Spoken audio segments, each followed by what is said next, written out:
why you need to be tracking your website traffic. This is so incredibly important.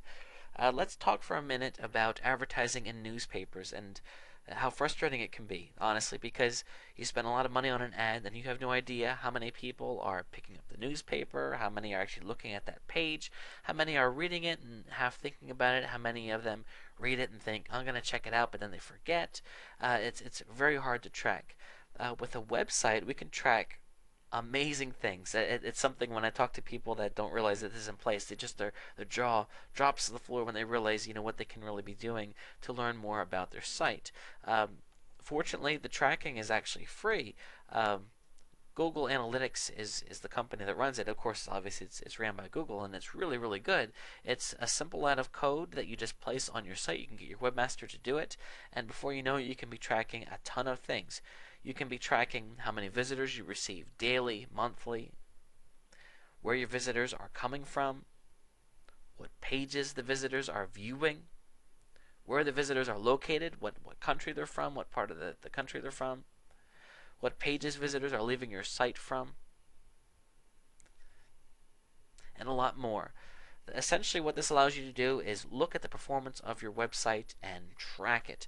And it's really important to understand it, and a professional would be very helpful to sit down and share with you, what this stuff means, and of course, what you should do from it. For example, let's say that you notice that you're getting a lot of traffic from a certain phrase.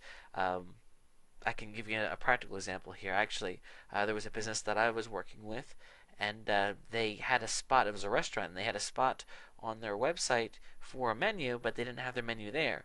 And I noticed that almost half the people that were coming to this site were going to the menu page, and of course it wasn't there. So they were actually interested to hear, and of course it makes sense when you think about a restaurant. They wanted to see what was on the menu, and that wasn't there. So I would think a lot of these people got frustrated and weren't able to tell if it was their kind of restaurant. So the first thing that we did was we got a menu on there, and once you know it, tons and tons of people were going on it and checking it out. And then my customer loved it because he was able to tell how many people were going to view the page about steaks or the page about burgers or seafood. It kind of gave him an idea of the types of foods that people were interested online. So again, you look at the statistics, you can see where people are coming from. If you run ads on other websites, you can see how many people are coming from that ad and how long they're staying. For example, let's say that you're running ads on a popular website and you're getting a lot of clicks. However, you're noticing that these visitors are not staying long, then that should give an indication that these visitors aren't the best quality. However, maybe you're paying a good bit of money for other traffic that's coming through, and you notice that these people are coming through and they're buying, they're spending a lot of time on the site. These are higher quality people. So the statistics are really invaluable, and I highly encourage you to check it out.